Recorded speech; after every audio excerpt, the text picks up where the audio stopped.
Welcome to Psych Analysis.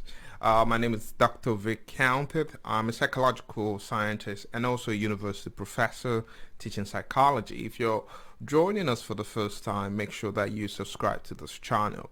Psychoanalysis, it's a way of seeing the world through the lens of psychology, as we offer psychological case analysis of everyday people. So in this episode, we'll look at a very interesting individual, someone that I believe that most of us admire and love.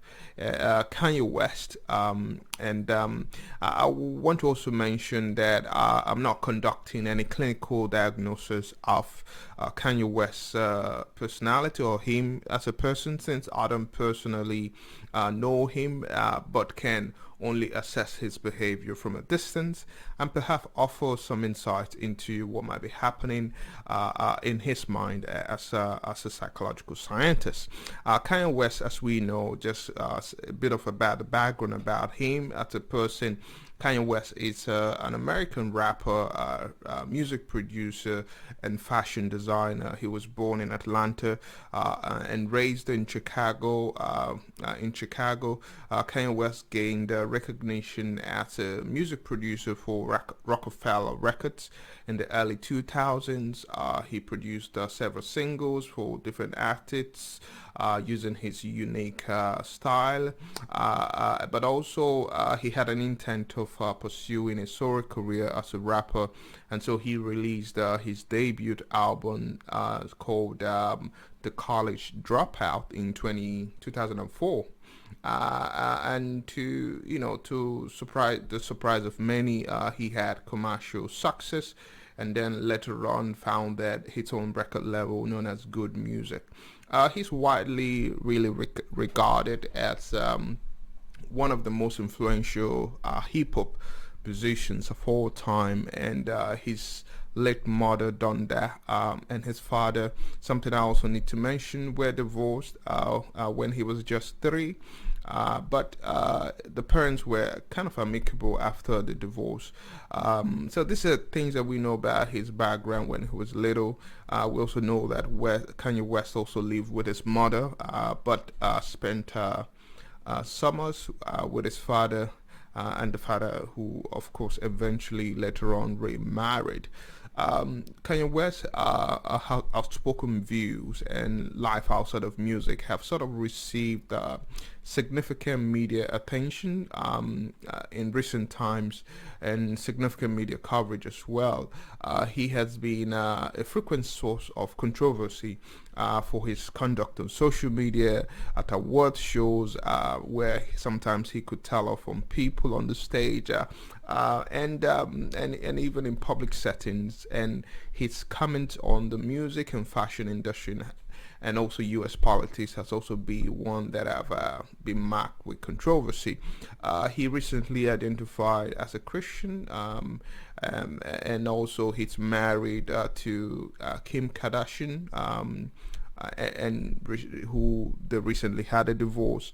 But also his mental health have also been sources of further media attention, and we could say in summary that Kanye West is someone that you would definitely notice when he comes in the room. But a few analysis about him as a person and some of the things that we observe, given the fact, given what we know about his background. There's not much to say, I guess, about his childhood, even though I believe that the separation of his parents may have kind of affected him in some ways. We see a child at 3 whose parents were divorced.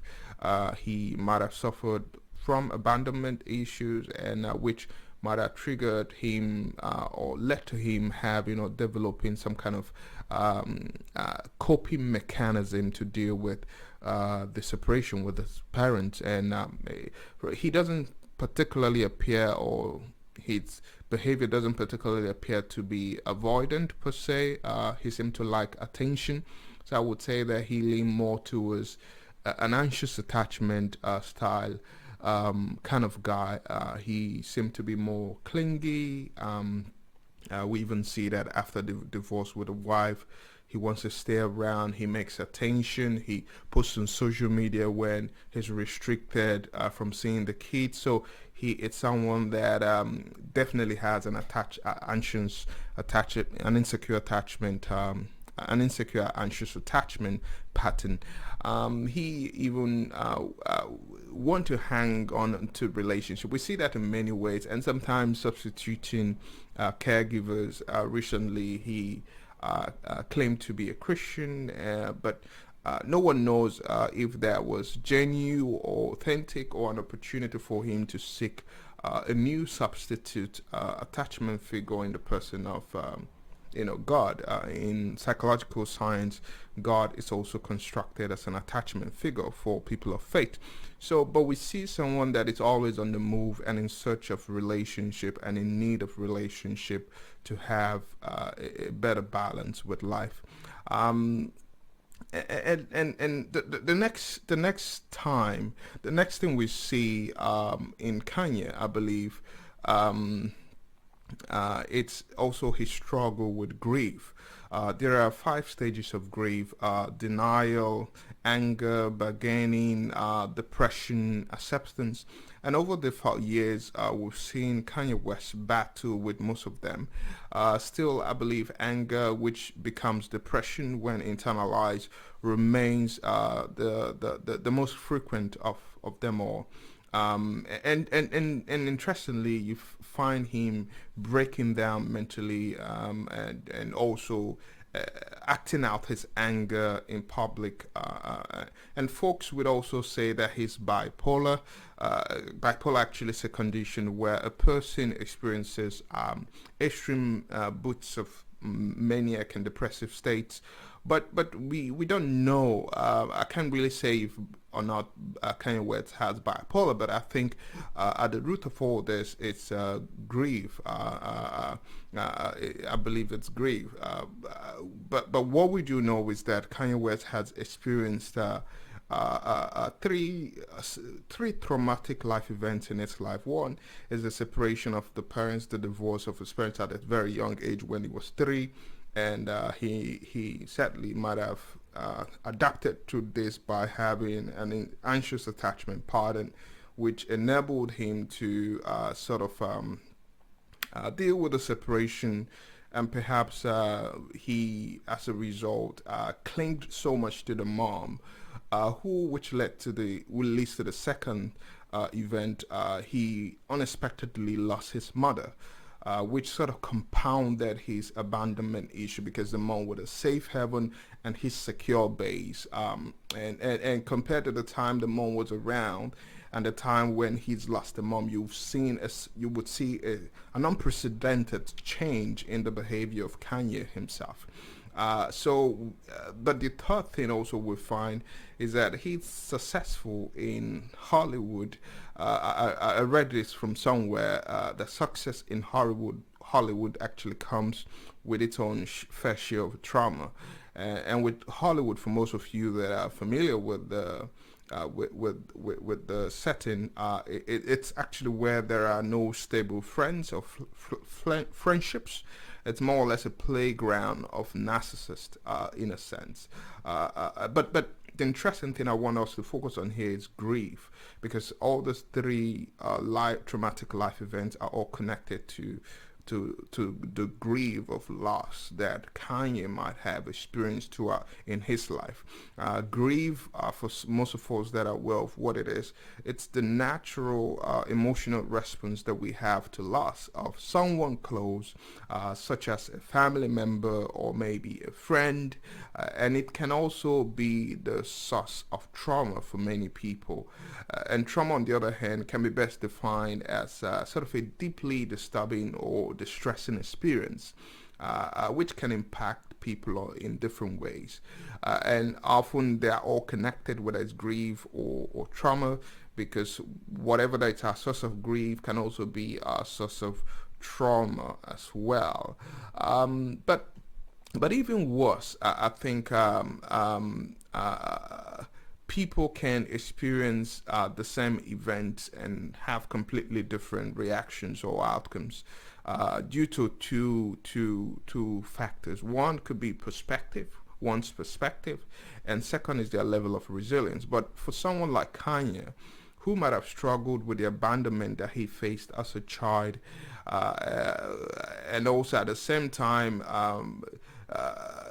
who might have struggled with that abandonment that he had as a child, and also struggled with his insecure attachment, and at the same time, after losing the mom, it might be really difficult to have the level of meaning-making perspective or resilience level that equipped him to kind of support his well-being after losing the mom.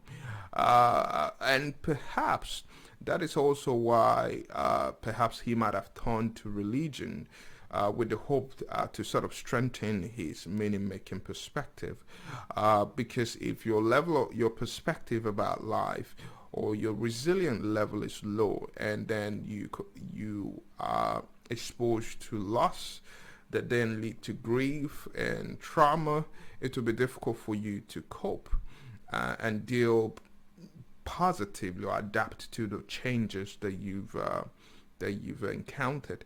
And we see with Kanye having to struggle with his abandonment as a child, and then having, given the fact that his secure base or security is grounded in the relationship he has with his mom, losing that relationship kind of dismembers every sense or anchor of security or hope he had with life.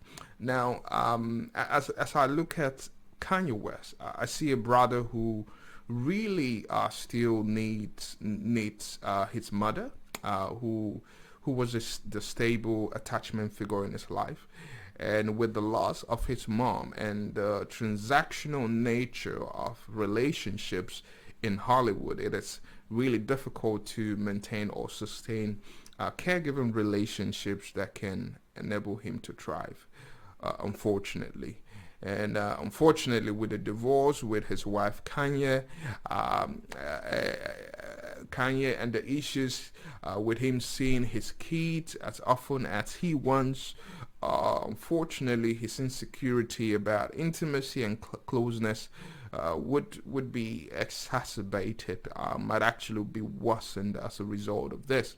So perhaps it is not so much of a bad idea, after all, that he is seeking alternative relationship with a divine entity, that he's trying to focus on his faith and build his relationship with God so that he can have a secure base from which he can operate from. Because once his secure base is not stable or grounded, it will be difficult for him to really flourish as he would have loved to, especially now that he's lost his mom and his wife as well through divorce, and at the same time he's having difficulty seeing the kids.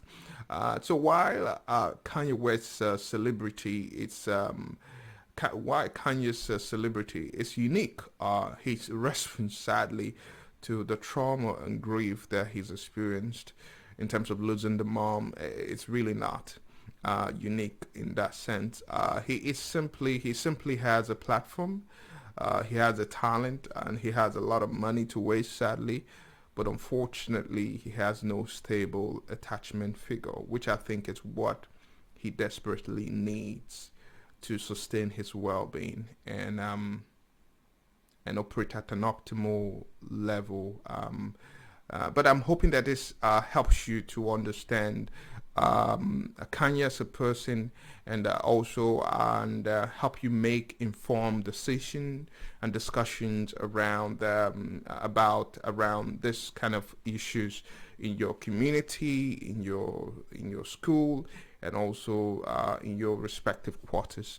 Thank you for tuning in and also listening to Psychanalysis. If you've not subscribed, please make sure that you click the subscribe button. I'm looking forward also to reading your comments, and if you have other things to add, I look forward to reading it, and I'll see you at the next one. Thank you. Bye.